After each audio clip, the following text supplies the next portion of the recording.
I'm Loribelle Spirovski. I'm a visual artist. I live and work in Sydney, Australia.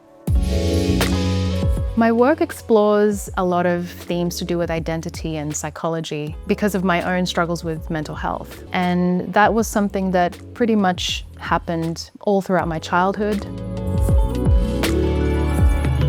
I was born in Manila in 1990. I pretty much lived there until I was 9. I grew up around a lot of art in terms of the churches that we visited as a kid and the jeepneys on the streets, which were full of contradictory images sort of juxtaposed together. I emigrated to Australia when I was 9 and moved out to Western Sydney.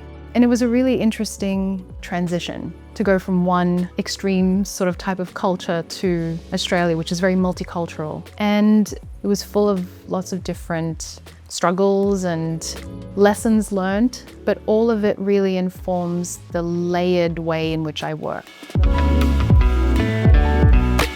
Growing up knowing that this is what made me feel the most alive, and I could retreat to the solitude of my room and just work away on a piece for hours and hours, and time would pass. It made it pretty clear what direction in my life I should take.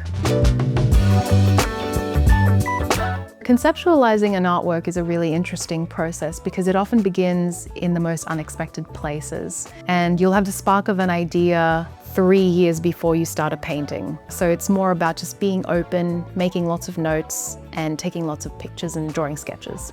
After all the initial sketches and planning happens, you kind of just have to trust time, and I think you reach a certain level where your maturity matches up with that initial idea, because I think there's always a sense of aspiration.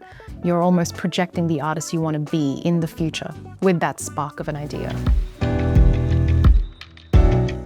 I'm a self-taught painter, so even though I went to art school, there was no emphasis on that technical side of things. It was just on conceptual development. So for me, color is just often reflective of mood, often based on just how I feel. And it's a really open practice and really intuitively driven.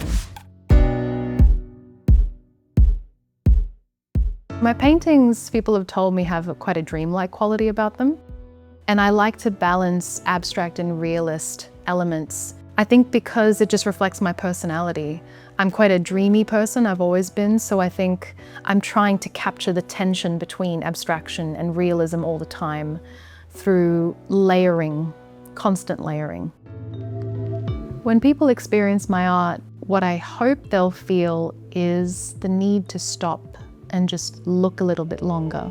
Because I think time is currency at the moment, and if that's all I get, just a few more seconds of a person just absorbing an image and maybe feeling something, reading into it, then that makes it all worth it.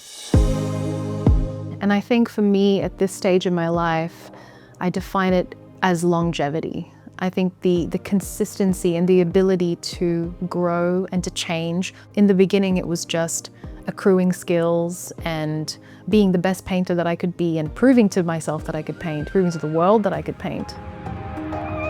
And then over time, it became about doing it again and again and again. And how do you remain inspired, especially through injury, which I've experienced? How do you pick yourself back up and open yourself up again to inspiration and to the journey? I'm so excited to work with Seminal. I think as an artist, connecting with bigger companies who want to use your work can be tricky. Sometimes it happens by luck, but I'm so fortunate that I now get to work with them and connect with some of the brands that I love.